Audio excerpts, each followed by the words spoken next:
everyone. In continuation with chapter number 4 of class 9th climate, in this particular video we will be discussing about the seasons and the effect of monsoon on India. अब तक हमने ये पढ़ लिया कि भाई monsoon होता क्या है, फिनोमेना क्या है,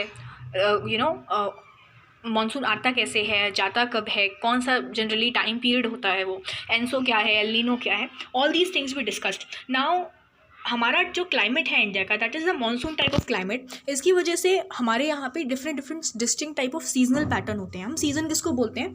सीज़न मतलब एक वेदर कंडीशन का कॉमन पैटर्न, जिसे आप बोल सकते हो जो कुछ हफ्ते या कुछ महीने चलता है. जैसे हमारे यहाँ सर्दी पड़ती है तो 3-4 महीने सर्दी पड़ती है, उसको हमने बोल दिया सीज़न, राइट. तो डिफरेंस है, वेदर है वो बहुत जल्दी चेंज होने वाली कंडीशंस हैं.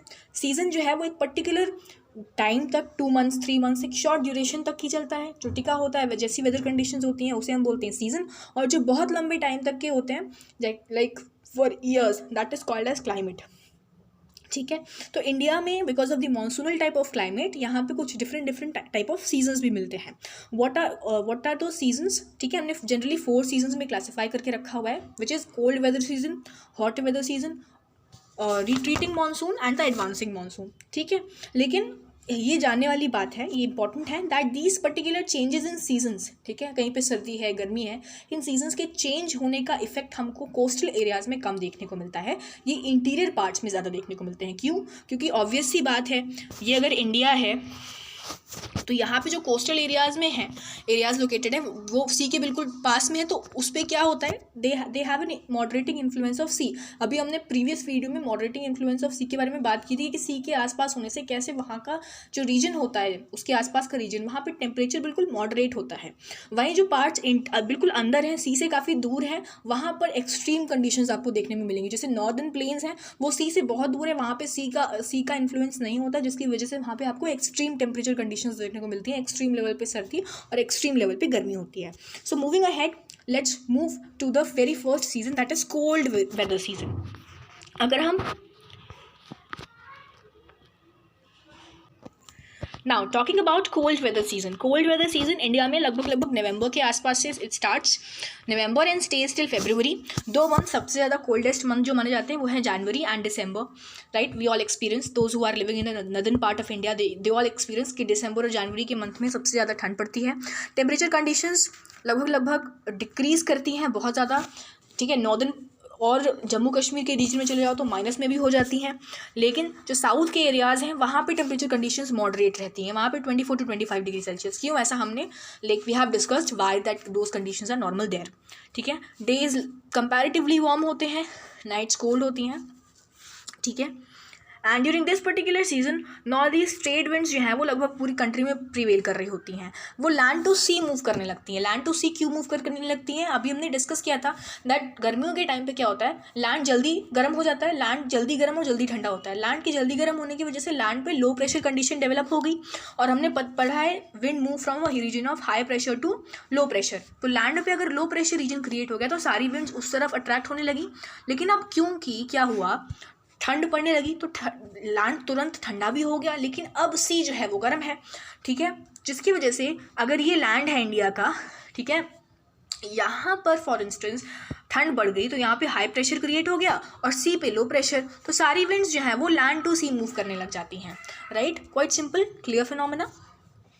आफ्टर दैट इन्हीं विंड्स की वजह से आप बोल सकते हो तमिलनाडु कोस्ट में रेनफॉल अकर करती है. ये रिट्रीटिंग मानसून में होता है. ये इंडिया है, ठीक है, इंडिया का आप बोल सकते हो सदर्न पार्ट है.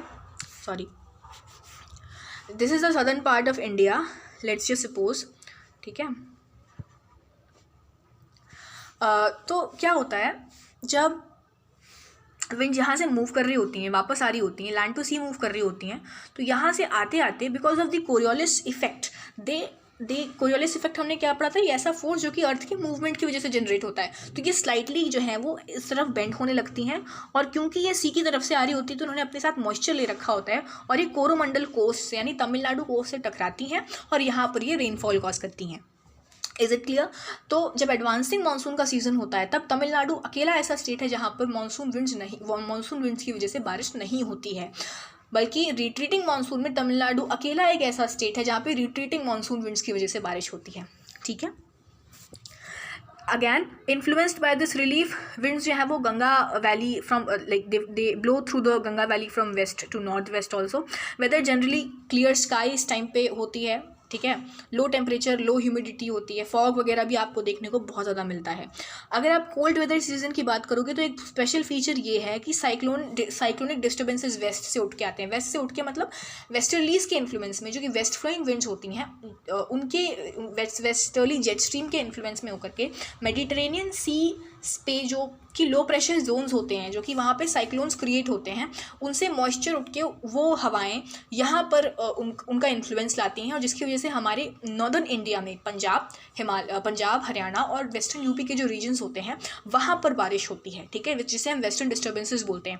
वहाँ पर ये जो बारिश होती है, जिसको लोकली महावत बोला जाता है, ये बहुत इंपॉर्टेंट है। बहुत ज़्यादा बारिश नहीं होती है, remember it, but it is very good for the cultivation of rabi crops. Rabi crops मतलब गेहूं की खेती हो रही होती है। मैं पता है ठंड के टाइम पे गेहूं लगभग अक्टूबर नवंबर के आसपास जो है लगाया जाता है, और ठंड के टाइम पे वो ग्रो हो रहा होता है, तो उनकी ग्रोथ के लिए वो बहुत ही अच्छा होता है। वो जो बारिश होती है महावत, जिसको रीजनली बोलते हैं, दैट इज़ वेरी गुड, ठीक है। पेनिनसुलर रीजन में बहुत प्रॉपर कोल्ड सीजन नहीं होता है, हमने पता है क्यों, क्योंकि वहाँ पे सी होता है, तो moderating influence of sea, due to moderating influence of sea the southern portion of India does not experience extreme temperature. ना वहाँ बहुत ठंड होगी और ना वहाँ बहुत ज़्यादा अमाउंट में गर्मी होगी।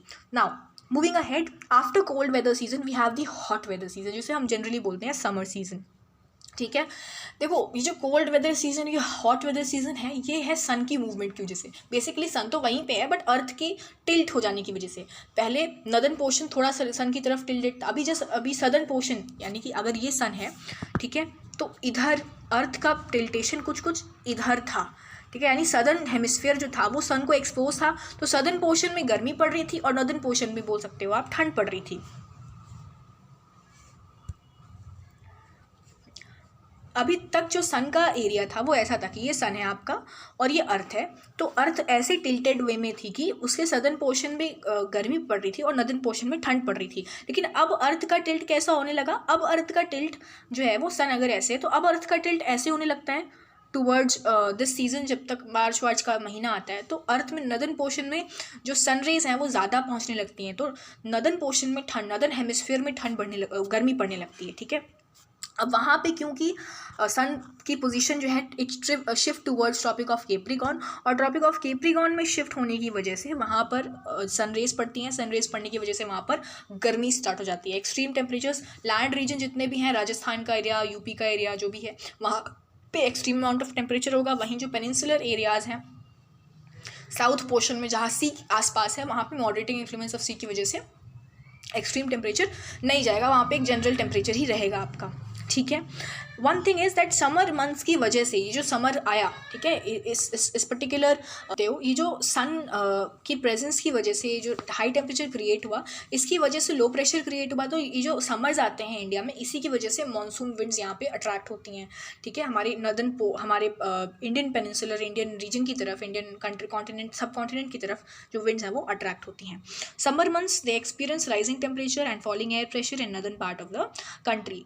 मे के एंड में एक लो प्रेशर एरिया जो है वो हमारे रीजन में क्रिएट हो जाता है, थार डेजर्ट और नॉर्थ वेस्ट जो है पटना, छोटा नागपुर प्लेटू, जिसकी वजह से जो मानसून विंड्स होती हैं वो अट्रैक्ट होती हैं। एक स्ट्राइकिंग फीचर है अगेन हॉट वेदर सीजन का है, वो है लू। लू क्या है? लू is basically a regional wind. देखो विंड्स भी बहुत टाइप की होती हैं, परमानेंट विंड्स होती हैं, टेम्प्रेरी विंड्स होती हैं। परमानेंट विंड्स जो हैं वो ट्रेड विंड्स होती हैं, हमेशा रहती हैं, जो ठीक है हमेशा मूव करती हैं।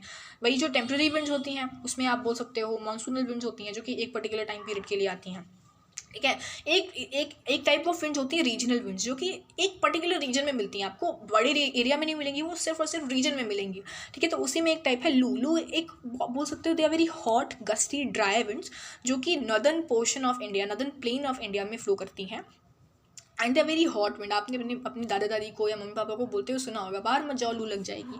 वो ऐसा क्यों बोलते हैं? ऑब्वियसली इसीलिए बोलते हैं क्योंकि लू कभी कभी फेटल हो सकती है, ड्राई विंड्स होती हैं, वार्म विंड्स होती हैं, तो इससे आपकी हेल्थ कंडीशन पे बुरा असर पड़ सकता है, ठीक है।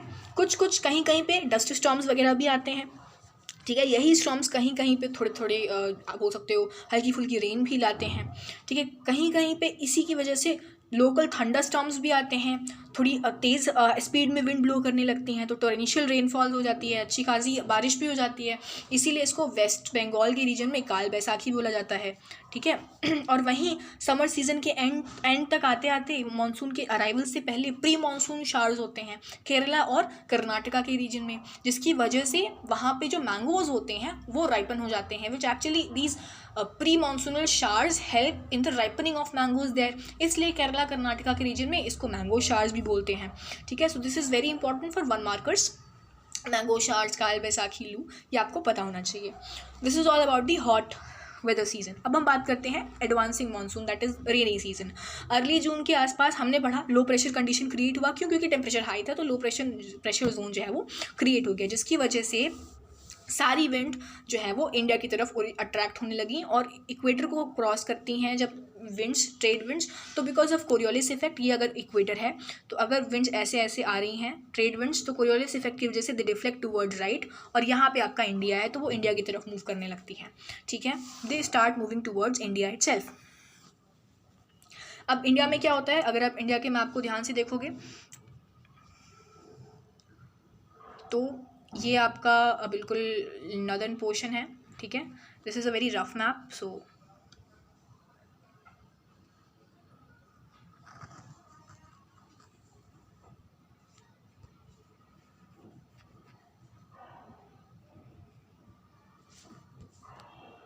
यस, सपोज इट, ठीक है।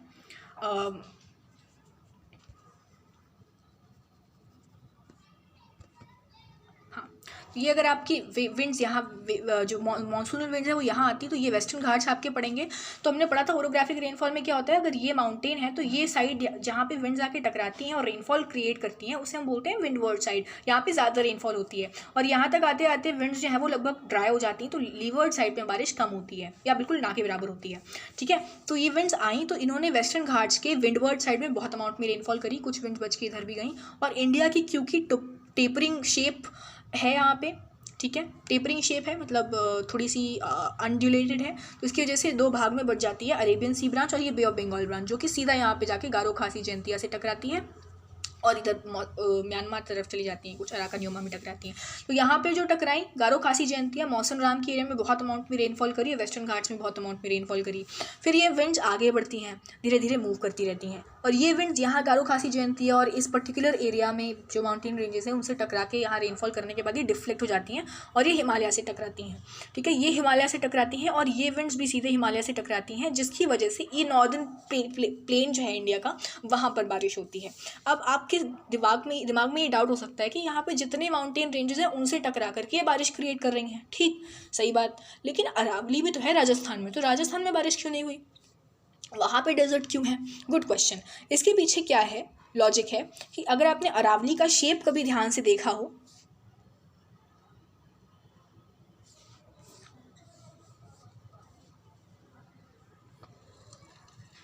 अगर आपने कभी अरावली का शेप ध्यान से देखा हो तो अरावली का शेप कैसा होता है, अरावली का shape is like this.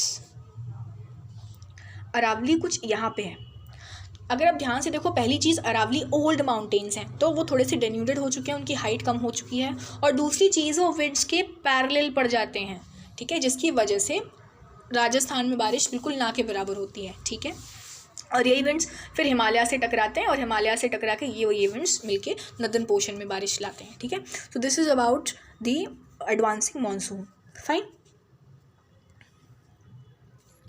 Now moving ahead, other season is retreating monsoon और पोस्ट मानसून। अब अक्टूबर नवंबर के आसपास क्या होता है, अप सन अगेन साउथवर्ड मूव करने लगा, अर्थ की टिल्टिंग जो पोजीशन बदल गई, जिसकी वजह से जो नॉर्दर्न जो इंडिया है वहाँ पे क्या हो गया, लैंड एरिया में टेम्परेचर बढ़ने लगा, तो प्रेशर कंडीशंस लो हो गए। अब विंड का movement land to sea start हो गया, राइट, जिसकी वजह से कुछ एरियाज़ में रेनफॉल हुई, हमने पढ़ा तमिलनाडु के एरिया में रेनफॉल हुई। अब अक्टूबर नवंबर के मंथ में क्या होता है कि रेनी सीजन से ड्राई वेदर कंडीशन की तरफ थोड़ा सा मूवमेंट हो रहा होता है, ट्रांजिशन हो रहा होता है, ठीक है। जिस टाइम पे क्या होता है, टेम्परेचर थोड़ा बढ़ने लगता है, डे टेम्परेचर हाई होते हैं, नाइट्स थोड़ी सी ठंडी होने लगती हैं, ठीक है। लैंड अभी भी थोड़ा लैंड में मॉइस्चर है, ठीक है। वेदर थोड़ा सा ऑप्रेसिव बन जाता है, थोड़ा इरिटेटिंग बन जाता है, क्योंकि थोड़ी थोड़ी ह्यूमिडिटी है, ना प्रॉपर ठंड ना प्रॉपर गर्मी, जिसे हम बोलते हैं फिनोमेना को हम बोलते हैं अक्टूबर हीट, ठीक है। और अक्टूबर के जस्ट बाद ही धीरे धीरे अचानक से टेम्परेचर जो है वो कम होने लगता है, ठीक है। लो प्रेशर कंडीशंस जो है जो प्रिवेल करती हैं ओवर नॉर्थ वेस्टर्न इंडिया, यही बे ऑफ बंगाल की तरफ शिफ्ट करने लगती हैं, जिसकी वजह से आप बोल सकते हो बे ऑफ बंगाल में अक्टूबर नवंबर मंथ के आसपास साइक्लोन्स ओरिजिनेट करते हैं, ठीक है। साइक्लोन्स कहाँ ओरिजिनेट करेंगे?